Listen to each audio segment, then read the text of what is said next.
So, do you have kids? I don't want to talk about it. That hurts. Yeah. I did. I have a family, and they're gone. So it's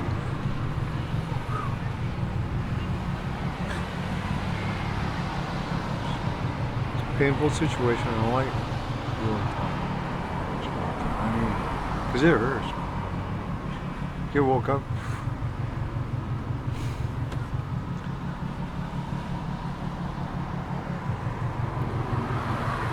You love this person. You have 5 kids. I think I saw movement. I think I saw something real. Oh, great kids. You go to work, couple? Hey, you get woke up at 1 o'clock, she doesn't know you anymore, she doesn't love you, she's leaving. You're going, go to sleep, I'll talk to you tomorrow. You know, that was the worst thing I could have ever did. I wake up, she's gone. That's it. Then I find out a year later she's been sleeping with her boss for last year of marriage. I never knew anything. I never knew nothing. Never even my wife, man. I mean, I've been with this woman 28 years, man. I thought we'd grow old.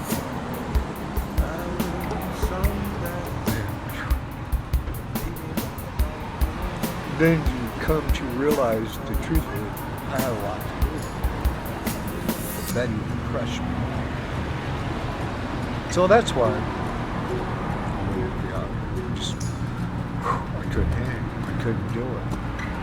You know, I just now started to be able to talk about it because it hurts.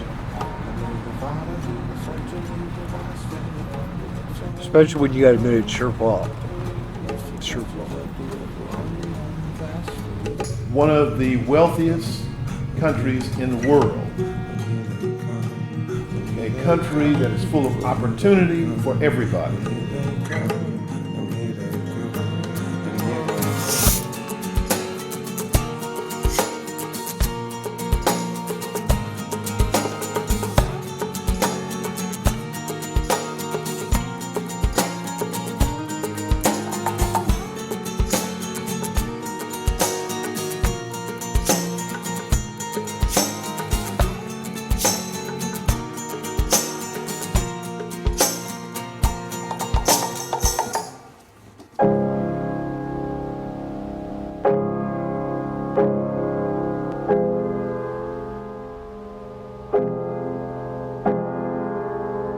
It makes no sense to me today, tomorrow, or any time that this country, in solving problems worldwide on many fronts, has not demonstrated the ability to resolve this issue of homelessness in the United States of America.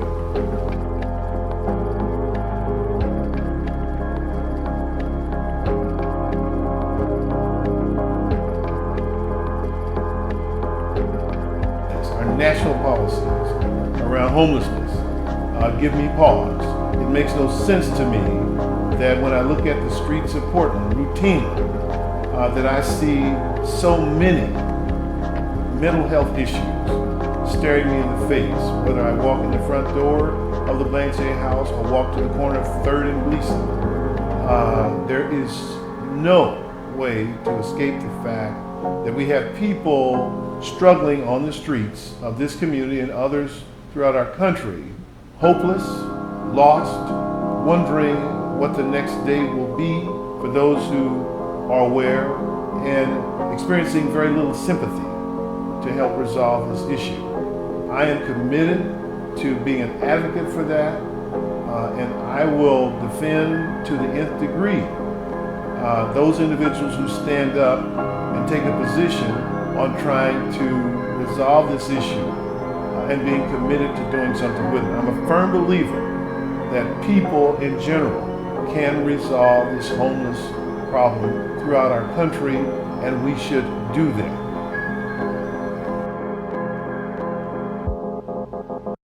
I hesitate to say, here's the reason why people are homeless, because I think there are myriad reasons. Homelessness itself is just a product of all these other social ills, whether it be One person's issue with schizophrenia that may lead them to homelessness, the economy, whether it be domestic violence, mental health. to another person's father has drug addiction problems, to kids, getting involved in crime. There's all sorts of things. You name it. So you have all these feeders that feed into people becoming homeless, and homelessness is really a byproduct of an unhealthy community that doesn't have the ability to give people the aid they need so that they never end up on the streets in the first place.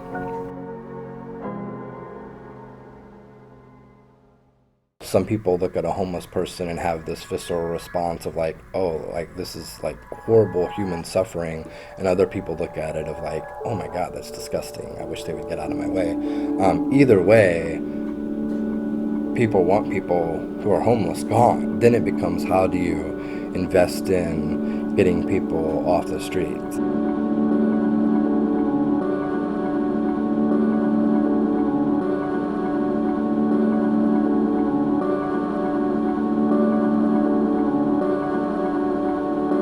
Hit people of color even harder in Multnomah County than in the past, and so it's just getting worse and worse.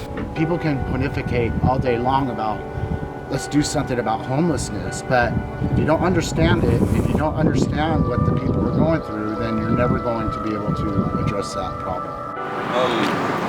The biggest cause, to me, is, I would say number one is drugs. And the reason I say drugs is because, I use, and it's been really sad, it's been the same results. And what happens is like a lot of the housing around here, they'll get you in, and then it's like a starter. And then once you get in, you have to prove to them that you really want to be in there. So they'll give you like your analysis test. So once they give you the test, if you fail, you're right back there on the street. It's housing, until you have housing that everyone can afford, you're gonna have the homeless problem, and then the next big thing is addiction, which is going to keep you homeless. It's going to make you homeless and keep you homeless. Experiencing homelessness is very traumatic, and I think people have a lot of views on who homeless people are.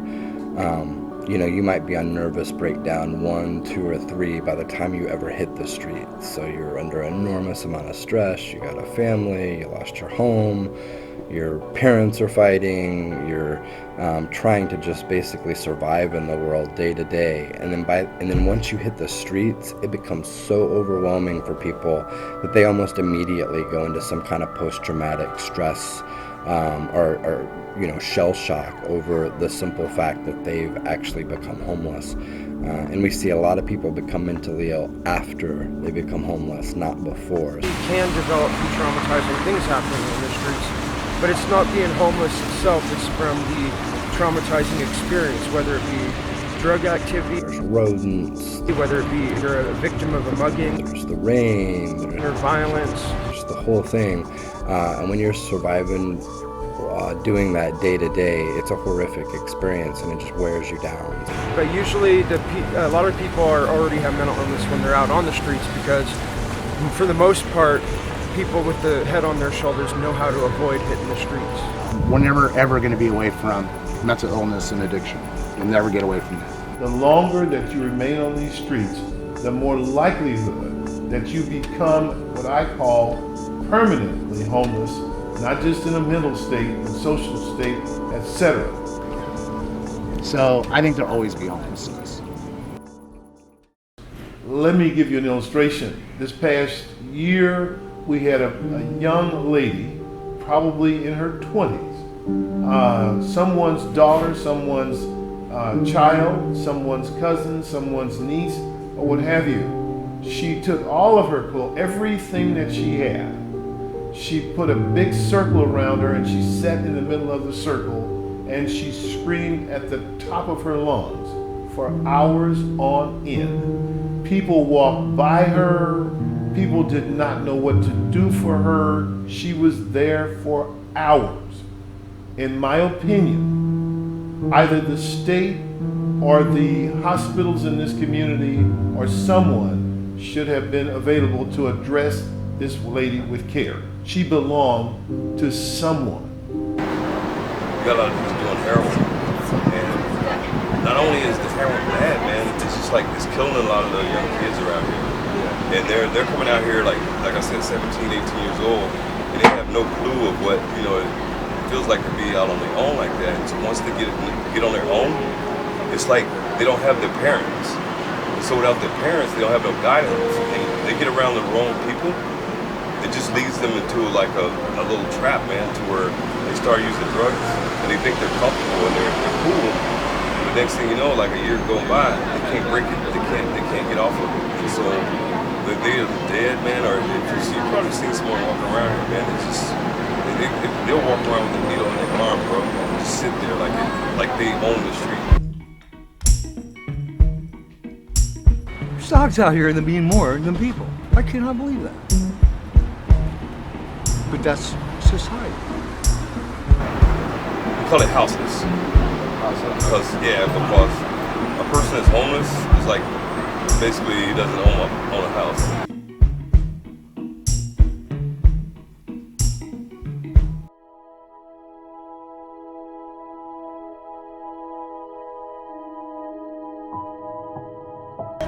I get people yelling at me every day.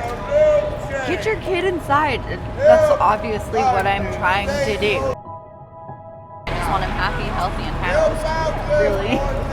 Out here, you don't get enough sleep because you're constantly hearing what's going on, people coming through, people that get drunk and come and just wreak havoc. There's a lot of chaos and a lot of terrorists within this community. I mean, if it's not just like someone threatening your lives, but also someone that's just gonna wreak havoc, when you're trying to sleep.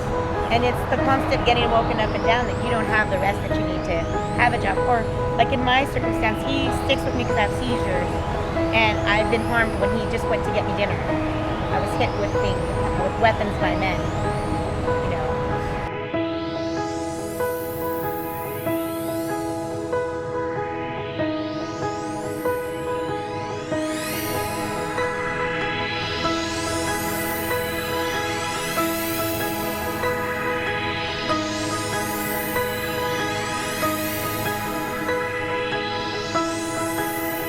It just was too much.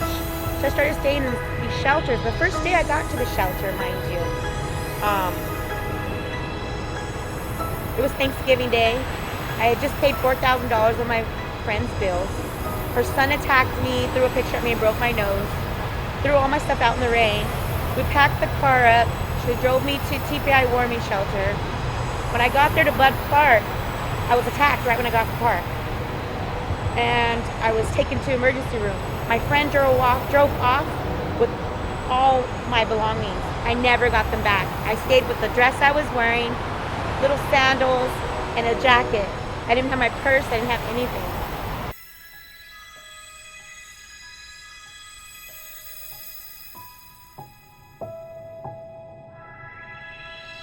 So it's worth the money to me to have safety and peace of mind and keep my son out of the elements for as many hours of the day as I can. With the shelter, we're out there at 6 in the morning till evening. With the motel, we come out at the warmest time of day, which is about 1 or 2, and we go home at dark. Or why I call home the motel, because we've been there so long. And I try to stay one day ahead so that way my son can have a sense of normalcy in the same room. So it helps him develop, things like that.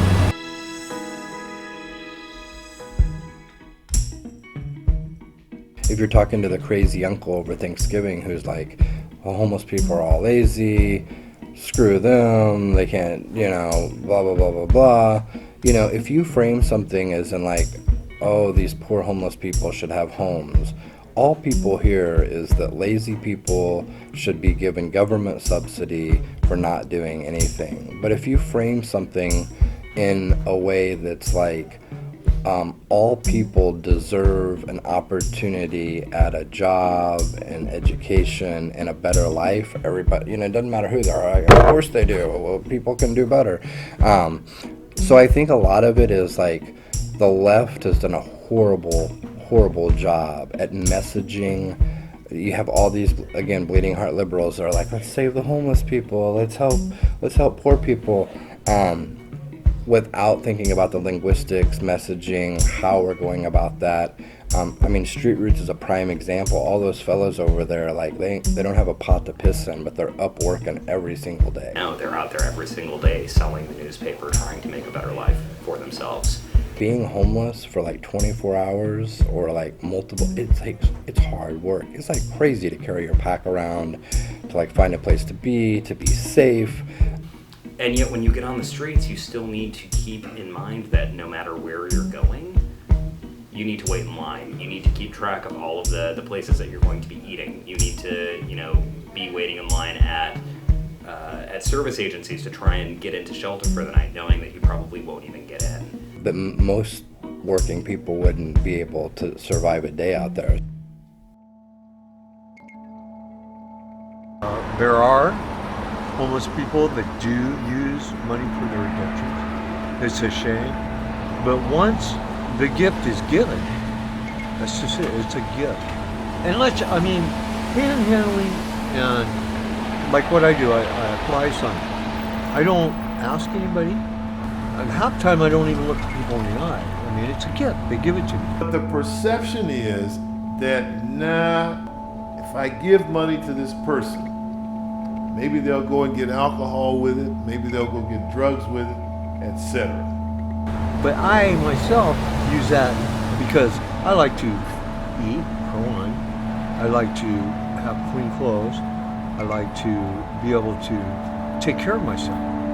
Rather than, if you look at it in terms of what we do when we go to church, and the basket is passed through the aisles for you to put your donation in, we don't ask ourselves, well, is the priest going to spend this money on alcohol, or is he going to buy a new car with it? No. We give it up because as Christians, we say what they do with it is one thing. My gift is from my heart, and that's as far as I can go with this. The responsibility belongs to somebody else. So we make the donation and move on. Shouldn't that same thing apply out on the streets? It's not free living out here. There's nothing free living out here. Believe that. I could go eat like I ate today at this church, but I only do that a couple times a week because if I did that every day, then I would be taken away from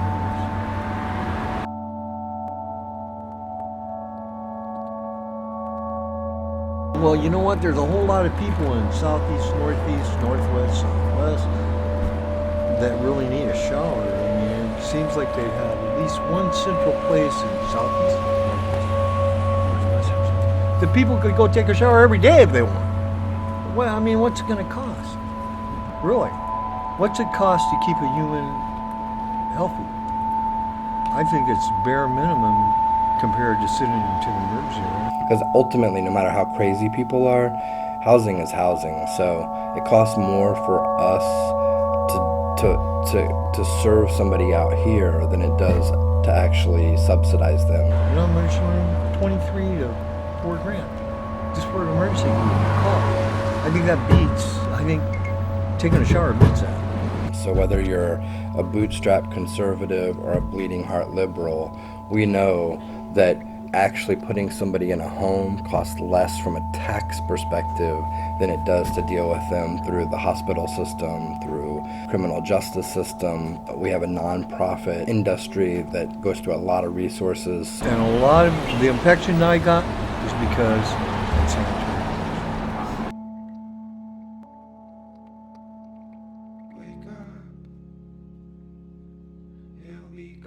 There's people that say, well, people choose to be homeless, and I think people become so beat down that they're like, this is the way life is. But ultimately, you give them the opportunity to have a home, make a couple bucks, do their thing. Most people are going to take that. I don't think that anybody at the end of the day woke up one day and was like, I want my life dreams to be like walking around homeless and sleeping in the rain. I don't think that any human came to that conclusion as a child. I think it's something that socially breaks down over time. So this is Let Me Back.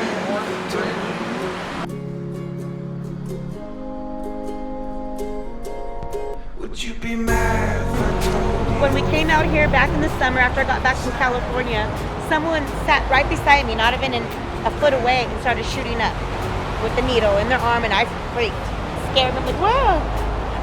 And I was determined to make sure that this was going to be clean and safe for people, because they couldn't sleep at night. We'd stay up and we'd take shifts on watching out for each other.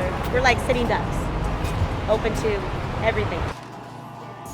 My biggest problem right now is deciding what the rest of my life's going to look like. You know, I'm freshly injured, barely walking, 59 years old. Got to make a decision if I'm going to cash it in and do Social Security and just go out in an old folks home or whatever it may be. I'm having a hard time with that because I'm pretty young at heart and I'm not willing to give up. And it just seems like every avenue that's open has got that give up. You got to give up. Well, you know what? I don't have to give up. You know, no, that isn't what we're about as human beings. We just don't give up. I mean, you just don't sign yourself away and end up in some rehab for the rest of your life till you're dead. And, you know. So like we are street kids. Like we actually do things. We play banjo. We make art. The youth on our streets have a wide variety of issues that are specific to youth. Street kids, we actually like try and like do things for the most part. Not every, not all the time, not all across the board, but you know, like what are you guys doing? A lot of the young people living on the streets self-identify as LGBT, have been kicked out of their homes. Others have run away for various reasons. Many, in fact, the majority, are victims of neglect or abuse. Quite a few have actually transitioned from the state's foster care system onto the streets. Would you be mad if I told you? Would you be sad if It's not a Portland problem. This is the manifestation of our society's failure to address mental health, economics, and addiction issues. Would you be mad if I told you? Would you be sad if I told you? Would it be bad if I told you?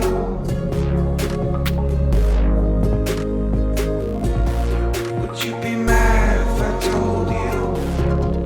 Would you be sad if I told you? Would it be bad if I told you?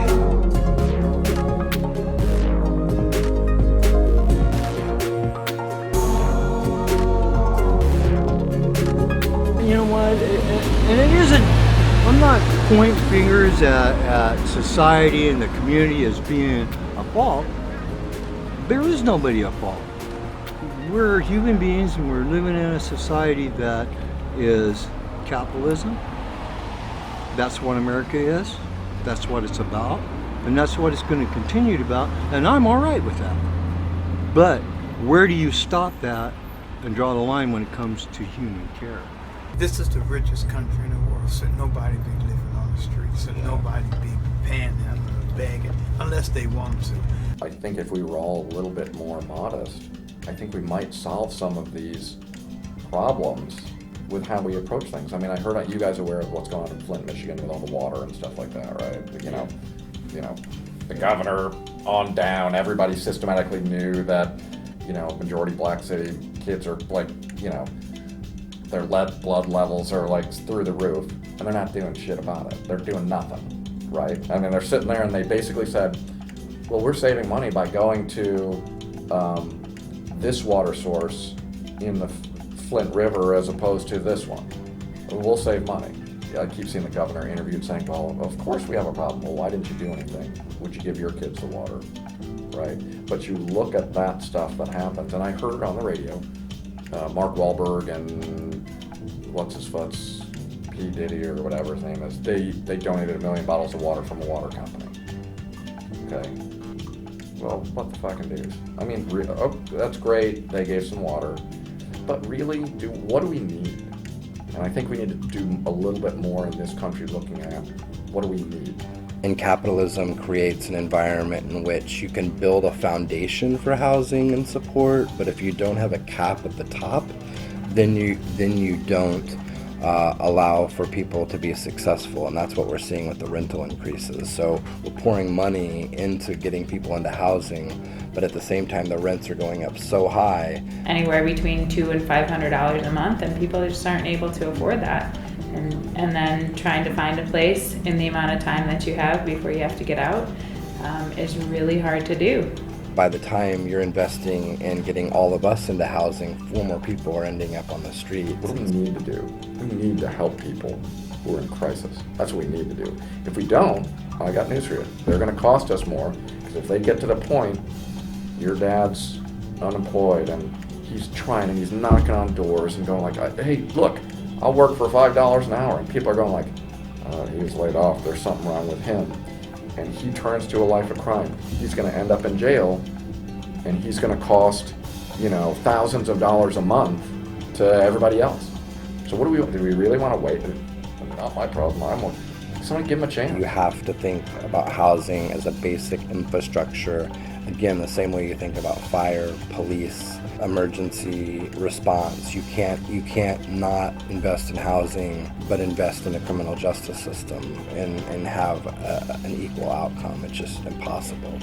Everybody has to be part of the solution. This isn't just a government problem. This is a problem that requires the public sector, the faith sector, the business sector, community organizations, neighborhood associations. All of us have to work together to solve society's most thorny issues. We got security 24 hours a day, 365 days a year. We're pretty much the first city-sanctioned camp of its kind. Started out with pallets and tarps. This is one of the tent areas. This is the couple's tent area. First of all, like when you come here, you're told this is your home. You stay as long as you need to stay. And the city does not like that. Most people who leave here do get housing. I think it's like 80%. This guy right here, he's got a table up in there. He sits down, reads his Bible, has his meals. He can stand up in there. So, he's done a really good job. He's also our maintenance guy. He works on a lot of stuff up in here. By the end of summer, half this village will have solar. We try to sustain ourselves by micro-business. And we don't get any money from any federal, state, or city.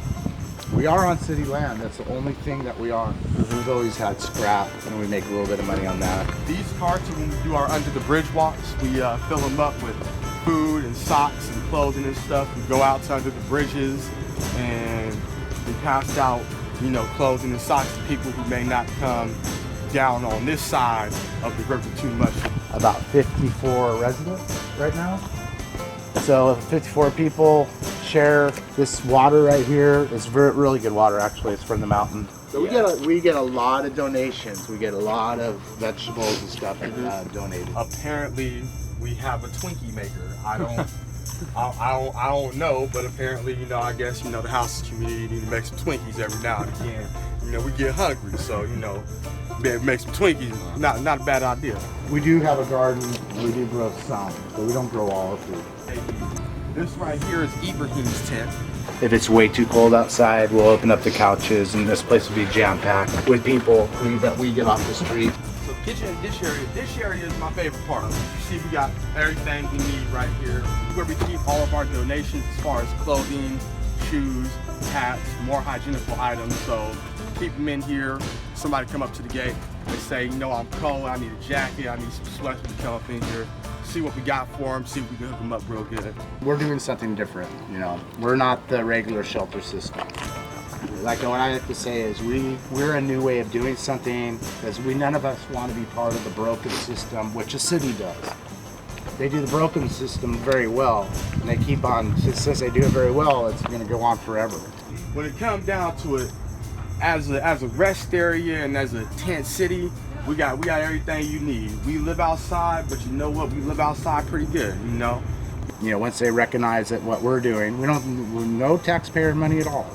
Once they recognize that, which they did, and that's why you're seeing that some homeless camps are starting to pop up. We launder the sleeping bags, we spray them down and disinfect them. We got mats right here for medical people. We got back issues. neck issues, stuff like that, give them a little pat, you know, make them feel good. I think that like if places like this, if they pop up more and more and more, will be a viable solution. This dimension area, you know, you see all the numbers and everything from 1 to 39, and 2 tops make about 42 right there. Women's tent area. This green board right here, this is the bread and butter. This right here tells us all the meetings that we got and all the rallies and whatnot that we could go to for organizations that are standing in solidarity with us. And that's R2D2. This is us. This is what we do. This is how we do it. And with that being said, I'm gonna bring y'all on back and y'all can get some more details and whatnot from Ibrahim.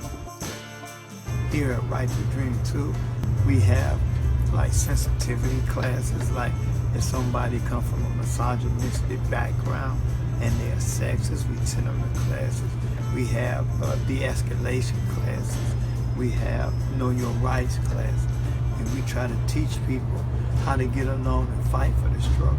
Because it wasn't me the reason you're on the ground, you're sleeping outside. It was the capitalist system that got you on the ground.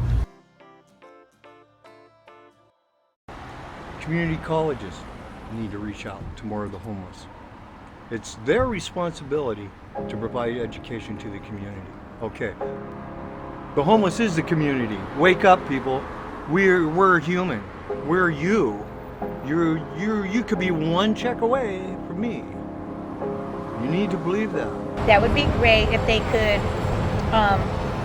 find housing for all sorts of people that do have incomes and don't have incomes, because there is a difference. So you hear a lot of debate. Do we need more shelter? Do we need more housing? Studies and research show very clearly that housing is what makes a difference. Shelters are band-aids. They have to move them into housing. They can't move them into a tent. Can't move them into a storage shed made into an apartment and policed by the homeless. We've got 600 new units of shelter coming online, and we need more temporary emergency shelter because people need a dry place to sleep.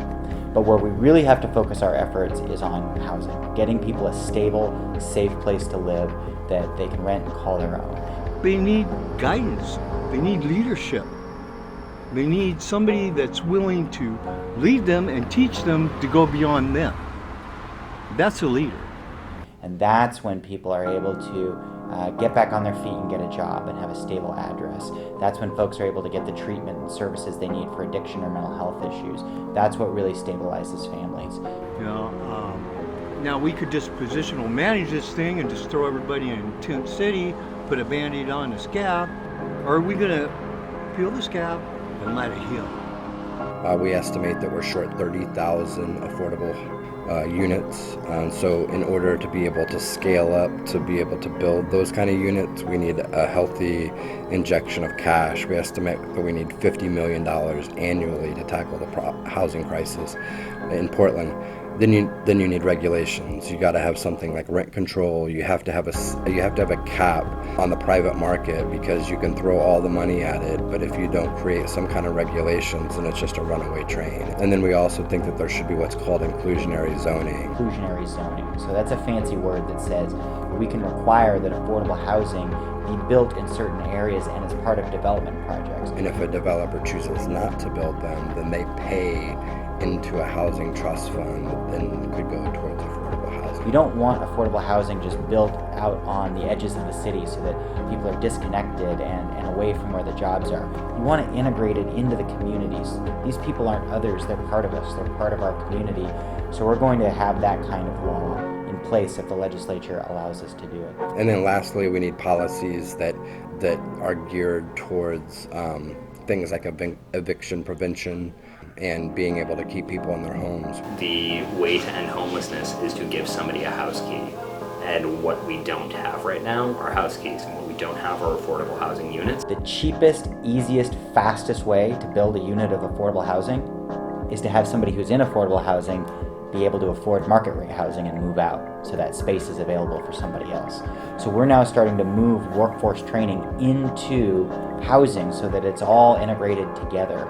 I would encourage us to pursue a just cause eviction standard similar to the program that was just implemented in Seattle. And we also need more supply. The city of Portland, if you talk to people who actually develop workforce and lower income housing, they'll tell you the city of Portland is one of the most infuriating places in America to try and build workforce and lower income housing. We throw down a lot of obstacles. There's a lot of bureaucracy and red tape. There's a lot of fees required. The permitting process, including the design review process, is onerous and time consuming.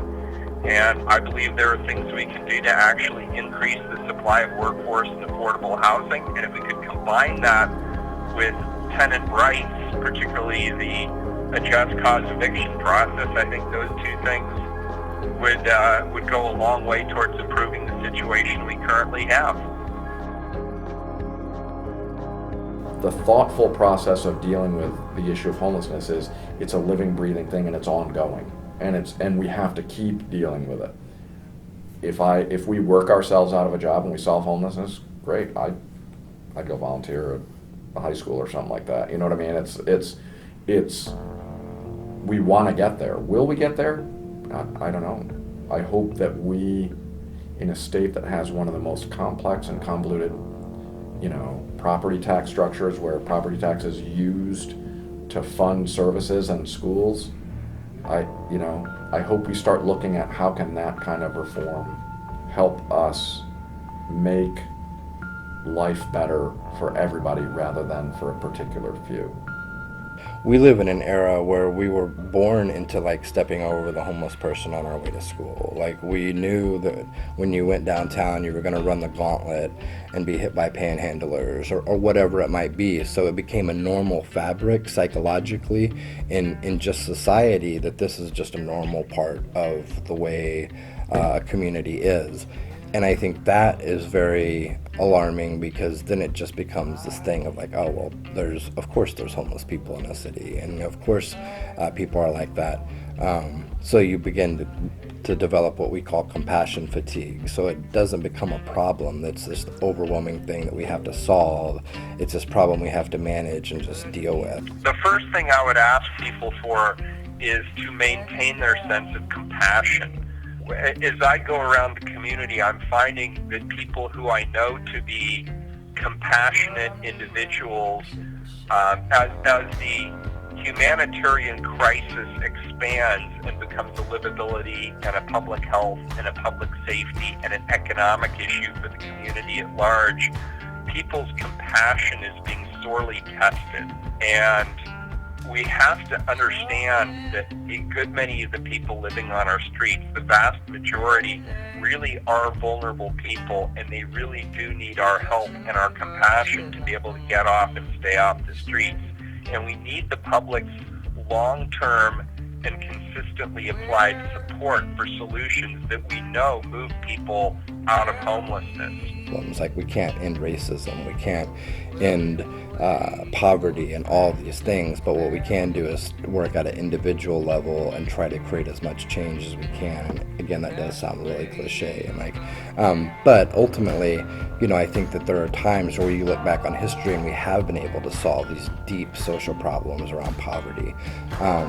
Or we've moved the dial on racism, or we've moved the dial on whatever it might be, the environment or whatever it may be, and you can't measure things just in what you see. You have to step back from a 30,000 foot perspective and recognize that you're a part of this much broader historic movement of trying to figure out these problems.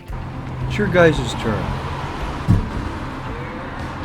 You gotta make this work. It's your guys' turn. It's your guys' new ideas. We need fresh ideas, man. We're stuck. And you are going to be our future. So if you have a kind heart, maybe you can pay it forward in some small way by doing something nice for you and your friends, and not just thinking of yourself. One of the biggest things that an individual can do is to smile, to recognize someone's humanity, to look them in the eye and to talk to them. These are people, and a lot of them feel very disconnected from society. So not treating them as an other, but as treating them as part of us is a really important first step. And if you're inspired to help beyond that, volunteering your time, giving to organizations that serve the homeless, and those are some of the best ways that people can get involved. And there's lots of great organizations that need people's help. I think that the focus of this and other opportunities like this is to raise the question of, look, what can we do as a society to change this? Should this be something that we as young people ought to be accepting? And if the answer to that is no, and you say then, okay, I want to reject this, then what can I do as an individual? How can I make a difference? What can I do? Those are the challenges that I think we are faced with here today, and I am a firm believer that where there's a human will and a consciousness to change things, we can. And it doesn't start because you've got a lot of money. You can be a small person with little, but you can have a lot of influence on people who are your peers, and you can make a change in those kind of things. If you do nothing but bring about a level of awareness about homelessness to other people in the community, it will make a difference. You're going to be making a decision for my grandkids, my great-grandkids, and you better take care of them, because I'll be pissed if you don't. And now you've been dipped in this, you are aware of this, you are charged, everybody is charged with doing something about it.